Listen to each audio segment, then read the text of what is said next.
క్రీస్తువారి పరిశుద్ధ నామంలో కూడి వచ్చిన ప్రతి ఒక్కరికి వందనములు. మరి దేవుడు అనుగ్రహించినటువంటి గొప్ప మహాకృపను బట్టి మనం ఈరోజు దేవుని వాక్యమును ధ్యానిద్దాం. ఈరోజు చెప్పే అంశము, దేవుడు మనల్ని వేటి నుండి రక్షిస్తాడు.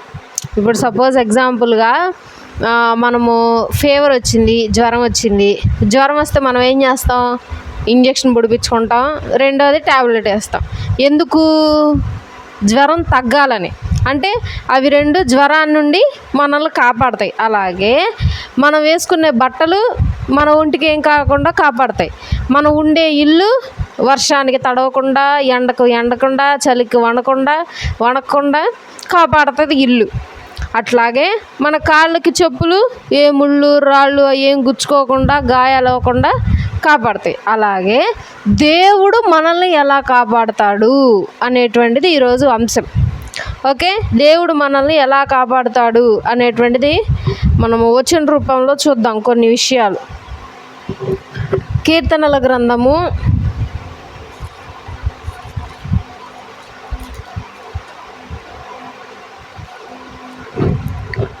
91వ అధ్యాయము 3వ వచనం. కీర్తనలు 91:3. వేటకాని ఊరిలో నుండి ఆయన నిన్ను విడిపించును, నాశనకరమైన తెగులు రాకుండా నిన్ను రక్షించును. తెగులు అనంటే కష్టాలు, అనారోగ్యాలు. మనకి ఇంతకుముందు వచ్చినాయి చాలా తెగుళ్ళు. ఏంటి గొప్ప తెగులు ఏంటంటే కరోనా మందికి ఎంతోమంది వెళ్ళిపోయారు, కానీ మనం అద్భుతంగా కాపాడబడ్డాం. కొంతమంది ఇంట్లో ఉన్నా కానీ కరోనా వచ్చేసింది వాళ్ళకి. సో బయట తిరిగిన వాళ్ళు కరోనా రాకుండా బతికిపోయారు. సో చాలామంది అట్లా బతికిపోవడం దేవుని యొక్క ప్రేమ అని చెప్పచ్చు. కాబట్టి దేవుడు అదే మనకు తెలియజేస్తూ ఉన్నాడు. దేవుడు మనల్ని తెగులు నుండి రక్షిస్తాడు. ఇలాంటి తెగుళ్ళు, ఇలాంటి అనారోగ్య విషయాలు, ఇలాంటి శ్రమలు ఏమి హఠాత్తుగా నీ మీదకు రాకుండా దేవుడు కాపాడుతాడు. తర్వాత రెండవది, హెబ్రీయులకు రాసిన పత్రిక 5వ అధ్యాయము 7వ వచనం.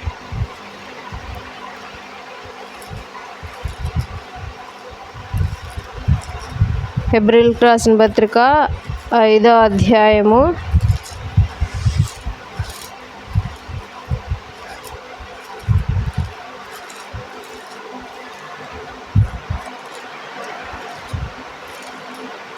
7వ వచనం. శరీరధారి అయ్యున్న దినములలో మహారోదనముతోనూ కన్నీళ్లతోనూ తన్ను మరణము నుండి రక్షింపగలవానికి ప్రార్థనలను యాచనలను సమర్పించి భయభక్తులు కలిగి ఉన్నందున ఆయన అంగీకరింపబడెను. కాబట్టి మనం ఇక్కడ తెలుసుకోవాల్సిన విషయం ఏంటి అని అంటే,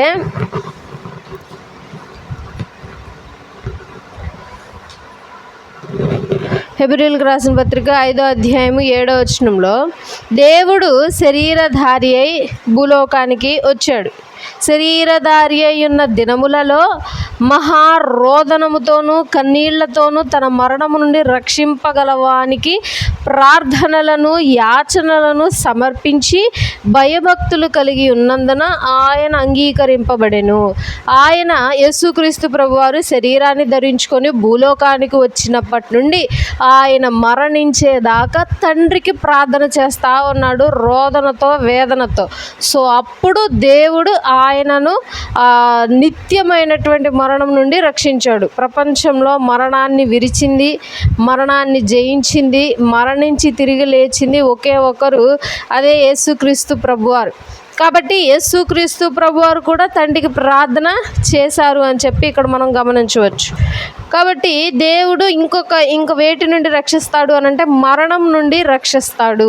యేసుక్రీస్తు ప్రభువారిని ఏ విధంగా అయితే మరణం నుండి రక్షించాడో అదే విధంగా మనల్ని కూడా దేవుడు మరణం నుండి రక్షిస్తాడు. మరణం నుండి రక్షిస్తాడు అని అంటే మనం చచ్చిపోకుండా బతికే ఉంటామని కాదు, మనం చచ్చిపోతాం. మన మట్టి తిరిగి మరలా మన్నైపోవును. కాబట్టి ఈ మన్నైపోయిన శరీరము తర్వాత అక్షయ శరీరంగా మారి ఆత్మను సంపాదించుకొని మరలా ఆ శరీరంలోకి వెళ్ళి శరీరము ఆత్మ కలిసి దేవుని యొద్దకు వెళ్తాయి. అదే నువ్వు దేవుని యందు రక్షింపబడకపోతే అవి రెండు కలిసి నరకంలోకి వెళ్తాయి. సో దేవుడు మనల్ని వేటి నుండి రక్షిస్తున్నాడు అంటే మరణము. ఏంటా మరణము అంటే పాతాళము. తర్వాత మత్తయి సువార్త 1వ అధ్యాయము 21వ వచనం. ఆయన యొక్క కుమారుని కనును తన ప్రజలను వారి పాపముల నుండి ఆయనే రక్షించును గనుక ఆయనకు యేసు అను పేరు పెట్టింది. సో గాబ్రియల్ దూత మరియమ్మ గారి దగ్గరికి వచ్చి, అమ్మ నీకు కుమారుడు పుట్టబోతున్నాడు అంటే, నేను ఇంకా కన్యకనే కదా, నాకెట్లా కుమారుడు పుడతాడు అని అంటే, ఇది పరిశుద్ధాత్మ మూలంగా కలిగేటువంటి ఈ గర్భము, ఆయన పరిశుద్ధంగా పుట్టాలి కాబట్టి కన్యకే పుట్టబోతా ఉన్నాడు. కాబట్టి ఆయన ఎందుకు పుడుతున్నాడు, ఆయన ఎవరు అని అంటే పాపులను రక్షించేవాడు. కాబట్టి భూలోకంలో దేవుడు ఇంకో విధంగా ఎలా కాపాడుతున్నాడు అంటే పాపం నుండి కాపాడేవాడు. మనం పాపం చేస్తే ఇంతకుముందు ధర్మశాస్త్రం ప్రకారం ఖచ్చితంగా నరకానికే పాత్రలు అయ్యేవాళ్ళం. కానీ ఇప్పుడు అలా లేదు. పాపం చేస్తే వెంటనే క్షమాపణ అడగచ్చు. ఇంతకుముందు కూడా క్షమాపణ ఉంది, కానీ అప్పుడు క్షమాపణ ఏంటి అని అంటే బలి అర్పించాలి. కానీ ఇప్పుడు అవేం చెయ్యక్కర్లేదు. మనం ఏదైనా తప్పు చేస్తే మోకరించి, యేసయ్యా నేను తెలియక తప్పు చేశాను, యేసయ్యా ఏదో పొరపాటున చేశాను, అబద్ధం ఆడాను, ఇట్లా మాట్లాడాను, దొంగతనం చేశాను, అది ఆశించాను, ఇలా తీసుకున్నాను, ఈ విధంగా చేశాను, ఏది నువ్వు తప్పు చేస్తే మోకరించి దేవుడిని అడిగితే దేవుడు క్షమించేస్తాడు. కాబట్టి దేవుడు మనల్ని పాపం నుండి కూడా రక్షిస్తూ ఉన్నాడు. మరలా ఇంకా వేటి నుండి రక్షిస్తున్నాడో చూద్దాం. రోమాపత్రిక 5వ అధ్యాయము 9వ వచనం. రోమాపత్రిక 5వ అధ్యాయము 9వ వచనం. కాబట్టి ఆయన రక్తము వలన ఇప్పుడు నీతిమంతులుగా తీర్చబడి మరింత నిశ్చయముగా ఆయన ద్వారా ఉగ్రత నుండి రక్షింపబడుదుము. సో దేవుడు ఉగ్రత నుండి మనలను రక్షించాడు. ఉగ్రత అని అంటే కోపము. దేవుడికి కోపము చాలా రౌద్రంగా వస్తుంది.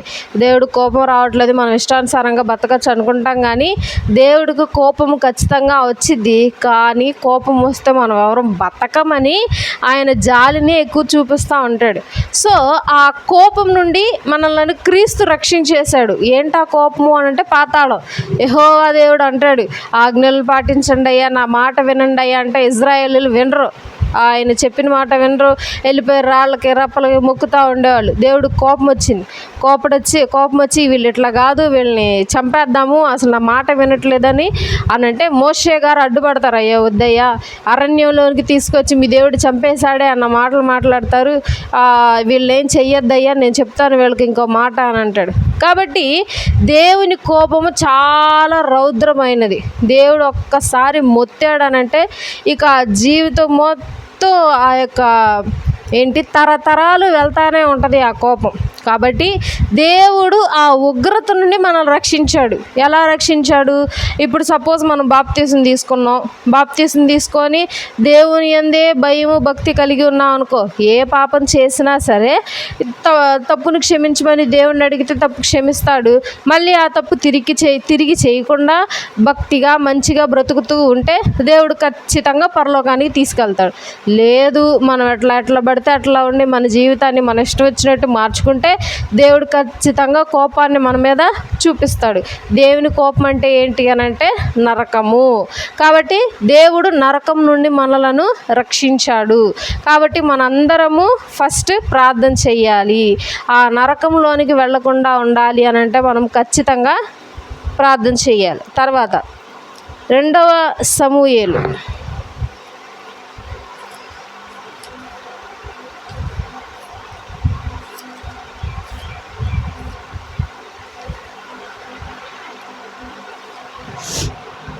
2వ సమూయేలు 22వ అధ్యాయము 4వ వచనం.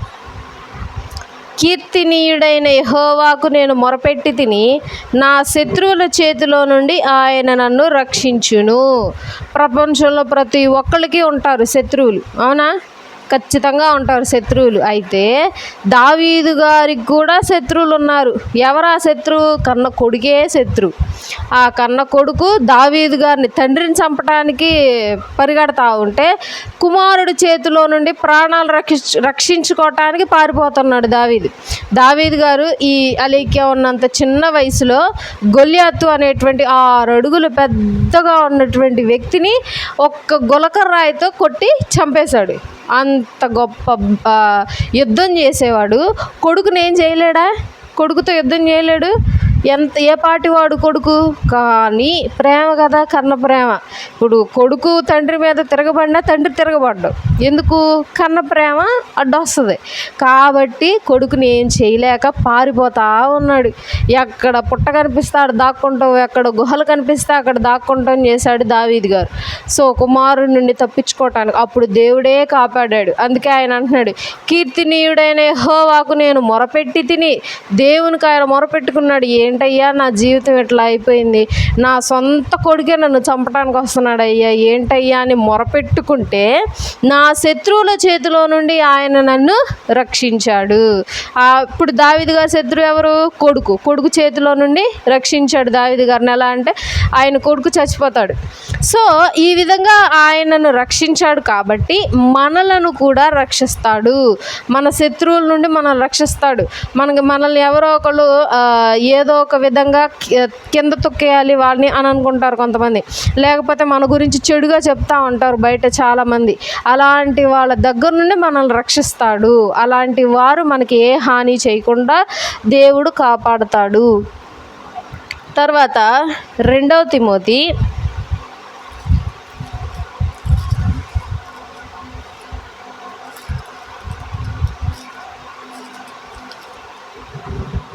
4:18. 2 తిమోతి 4:18. ప్రభువు ప్రతి దుష్కార్యము నుండి తన్ను తప్పించి తన పరలోక రాజ్యమునకు చేరునట్లు నన్ను రక్షించును. యుగ యుగములు ఆయనకు మహిమ కలుగునుగాక. ప్రభువు మనలో ఉన్న ప్రతి దుష్కార్యములను చూస్తూ ఉన్నాడు. ఇప్పుడు ఎగ్జాంపుల్గా ఒక వ్యక్తి ఉన్నాడు. ఆ వ్యక్తి ఏం చేశాడు అని అంటే ఇంకొక వ్యక్తిని చంపేశాడు. ఇప్పుడు ఆ వ్యక్తిని తీసుకెళ్ళి జైల్లో వేస్తారు, కొన్నేళ్ళు శిక్ష వేస్తారు. లేదు ఆయన కోర్టు తీర్పుని బట్టి కొన్నేళ్ళు శిక్ష, లేకపోతే జీవితాంతం జైల్లో ఉండటమో, లేకపోతే మరణ శిక్ష ఏదో వేస్తారు. ఇప్పుడు అతను చనిపోతే ఎక్కడికి వెళ్తాడు? నరకానికే వెళ్తాడు. ఎందుకు? అన్యాయంగా ఒక మనిషిని చంపేశాడు. తెలిసి చంపాడో తెలియక చంపేశాడు. ఇప్పుడు మోకరించి ప్రార్థన చేసి, దేవుడా నేను చేసిన తప్పు, నేను అన్యాయంగా అతన్ని చంపేశాను అని చెప్తే దేవుడు ఖచ్చితంగా క్షమిస్తాడు. నువ్వు ఆ మాటని మళ్ళీ ఇంకొకరిని చంపకూడదు. వెళ్ళి క్షమించమన్నావు, అయిపోయింది, ఇంకా వదిలేసేయాలి దాన్ని. ఇంకా వదలకుండా నేను చెప్పేశానుగా దేవుడికి అని చెప్పి మళ్ళీ ఇంకొకళ్ళు వెళ్ళి చంపటం, మళ్ళీ ఇంకో విధంగా వేరే వాళ్ళ విషయాలన్నీ జోక్యాలు చేసుకోవటం చేయకూడదు. అంటే ఒకసారి క్షమించయ్యా అని అంటే మళ్ళీ దాన్ని ఆపేయాలి, దాన్ని మళ్ళీ ఇంకా ముందుకు తీసుకెళ్ళకూడదు. అప్పుడే దేవుడు క్షమించి మనలను పరలోక రాజ్యానికి తీసుకెళ్తాడు.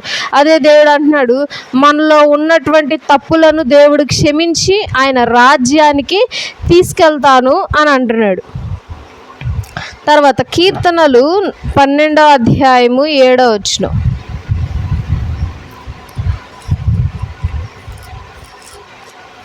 కీర్తనలు 12:7. యెహోవా నీవు దరిద్రులను కాపాడెదవు, ఈ తరము వారి చేతిలో నుండి వారిని నిత్యము రక్షించదవు.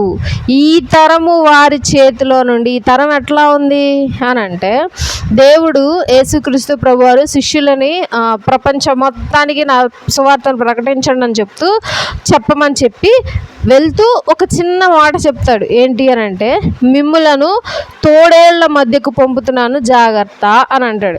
మనుషులు తోడేళ్ళు చాలా క్రూరంగా ఉంటాయి. తోడేలు కడుపు నింపుకోవటానికి తాను ఉన్న చూసినటువంటి జీవిని చాలా క్రూరంగా చంపి తింటూ ఉంటుంది. సో అలాంటి మనస్తత్వం కలిగిన వారు ప్రపంచంలో ఉన్నవాళ్ళు. అంటే తాను కడుపు నింపుకోవటానికి ఎంతటి దుర్మార్గపు స్థితులైనా వాళ్ళు చేస్తారు, ఎంత పాపమైనా చేస్తారు, ఎన్ని విధాలుగా బతుకుతారు. బైబిల్లో ఉంది, ఒక ఊరిలో కరువు వస్తే ఆ కరువులో ఆకలి తట్టుకోలేక ఆడవాళ్ళు తమ బిడ్డల్ని తినేసేవాళ్ళంట వండుకొని. ఆ విధంగా ఉంటారు మనుషులు. ప్రేమ లేనట్టుగా, ప్రేమ కరువైపోయినట్టుగా క్రూరమైన మనస్తత్వాలు కలిగి ఉంటారు ప్రపంచంలో మనుషులు. వాళ్ళతో జాగ్రత్తగా ఉండాలి అని చెప్తాడు ఆయన. కాబట్టి ఈ తరం వారితో కూడా మనం జాగ్రత్తగా ఉండాలి. ఈ తరం వారి నుండి దేవుడు మనలను రక్షిస్తాడు. సరే, ఇప్పుడు చెప్పిన పై వచనాలన్నీ మన జీవితంలో జరగాలి అని అంటే మనం ఏం చెయ్యాలి? ఇప్పుడు జ్వరం వచ్చింది. ఇప్పుడు జ్వరం వచ్చిన వెంటనే మందు వేసుకుంటే జ్వరం తగ్గిద్ది అని మనకు తెలిసినప్పుడు మనం ఏం చేయాలి? ఇంజెక్షన్ చేయించుకుంటే జ్వరం తగ్గిద్దని చెప్పారు డాక్టర్. ఇప్పుడు మనం ఏం చేయాలి? వద్దులేండి అని వెళ్ళిపోతావా? ఉండి చేయించుకుంటావు ఇంజెక్షన్. సో ఇప్పుడు కూడా దేవుడు మనల్ని రక్షిస్తాడని ఇప్పుడు మనకు తెలిసింది. ఇప్పుడు దేవుడు మనల్ని రక్షించాలంటే ఏం చేయాలి అని అంటే ప్రార్థించాలి, ప్రార్థన చేయాలి, దేవుడు చెప్పిన వాక్యాలన్నీ చదవాలి, దేవుడు చూపించిన ఆజ్ఞలన్నిటినీ పాటించాలి. సో కాబట్టి మనం దేవుడిని ప్రార్థన చేస్తూ దేవుడు చెప్పిన మాటలన్నీ వింటూ ఉంటే, దేవుడు చెప్పిన ఆజ్ఞలన్నీ పాటిస్తూ ఉంటే, దేవుడు పైన చెప్పిన విధంగా అన్ని విషయాల్లో మనల్ని కాపాడుతూ వస్తాడు. దేవుడు కాపాడుతూ వచ్చాడంటే మనల్ని, మన జీవితాలు చాలా బాగుంటాయి. దేవుడు మన జీవితాలను అర్థవంతంగా మారుస్తాడు. కాబట్టి ఈ చిన్న మాటలు మన వెనుకల్లో దేవుడు దీవించి ఆశీర్వదించి మనల్ని బలపరచును గాక. ఆమేన్. అందరి తలలోంచి కళ్ళు మూసుకున్నట్లయితే ప్రార్థన చేసుకుందాం. పరిశుద్ధుడు పరిశుద్ధుడు పరిశుద్ధుడు ప్రధాన దూతలతోనూ మానవ కోడి సమూహంలోతోనూ పొగడబడినటువంటి తండ్రి, నీకు వందనములు, స్తుతులు, స్తోత్రము ప్రభువా. నిన్నటి వరకు మీరు అక్కడ కాపుదల భద్రపరిచి మా జీవితంలో ఇంకొక రోజును అనుగ్రహించారు. వందనములు. ఎంతోమంది రోజు చూడలేక నశించిపోతుండగా మీరు మమ్మల్ని అలాగ చేయకుండా మమ్మల్ని ఇప్పటికే సజీవులకు ఉంచి ఉన్నారు. వందనములు. నా తండ్రి, ఈరోజు రాకపోకలో తోడుగా ఉన్నారు. వందనములు. క్షేమంగా తీసుకొచ్చారు. వందనములు. కూడి వచ్చిన ప్రతి ఒక్కరిని బట్టి కృతజ్ఞతలు. నా తండ్రి ప్రభా, నీకు వేలాది కృతజ్ఞతలు నాయన. పాటల్లోనూ తండ్రి ప్రభా వాక్య భాగంలోనూ తోడుగా ఉన్నారు. మాకు తెలియజేసినటువంటి విధంగా మీరు రక్షణను ఏ విధంగా మాకు అనుగ్రహిస్తారో మేము తెలుసుకొని ఉన్నాం. అట్టి రక్షణ నా తండ్రి ప్రభా మా జీవితాల్లో నెరవేర్చండి. మాకు, మా కుటుంబాలకు, ఇక్కడ ఉన్నటువంటి ప్రతి ఒక్కరికి, వీడియోలో వింటున్న ప్రతి ఒక్కరికి తండ్రి ప్రభా రక్షణను అనుగ్రహించండి. ప్రతి ఒక్కరూ నీ రక్షణను పొందుకునే భాగ్యమును అనుగ్రహించండి. ప్రతి ఒక్కరూ ప్రార్థన చేస్తూ నీ రక్షణకే ప్రార్థన చేసే కృపను అనుగ్రహించండి. నా తండ్రి, నీకే స్తోత్రములు ప్రభా. మరలా నీ చిత్తమైతే వచ్చే ఆదివారం మేమందరం సమకూడటకు సహాయం చేయండి. అయ్యా, ఈ యొక్క సంఘస్థులు నా తండ్రి ప్రభా పనులకు వెళ్తూ ఉంటారు. వారి రాకపోకల్లో తోడుగా ఉండి సహాయం చేయండి. వారి పనుల్లో తోడుగా ఉండండి. అయ్యా తండ్రి, వారి బిడ్డలు చదువుకుంటా ఉన్న రాకపోకల్లో తోడుగా ఉండండి. బిడ్డలకి తండ్రి ప్రభా మంచి తెలివిని, జ్ఞానమును అనుగ్రహించండి. ఈ వాతావరణ మార్పులకి తండ్రి ప్రభా వీరికి ఎటువంటి అనారోగ్యములు రాకుండా మీరు ఎక్కల కాపుదల భద్రపరచండి. నీకు గొప్ప సాక్షులుగా ఈ కాలనీ మొత్తం నిలిచే కృపను అనుగ్రహించండి. నా తండ్రి, వారి జీవితాల్లో మీరు తోడుగా ఉండండి. నీ చిత్తానుసారమైనటువంటి జీవితము నెరవేర్పు వారికి అనుగ్రహించమని మరలా నేను ముగించుకొని ఇంకొక సన్నిధికి, ఇంకొక మందిరానికి వెళ్ళబోతుండగా రాకపోకల్లో మీరు తోడుగా ఉండి సహాయం చేయమని యేసునామమున పెట్టి అడిగి వేడు కొంచెం ప్రార్థిస్తున్నాం తండ్రి. ఆమేన్. మన తండ్రి అయిన దేవుని ప్రేమయు, కుమారుడైన యేసుక్రీస్తు ప్రభువారి కృపయు, పరిశుద్ధాత్మ అన్యోన్య సహవాసము మనందరికీ ఎల్లప్పుడూ తోడైండి నడిపించునుగాక. ఆమేన్. అందరికీ వందనాలు.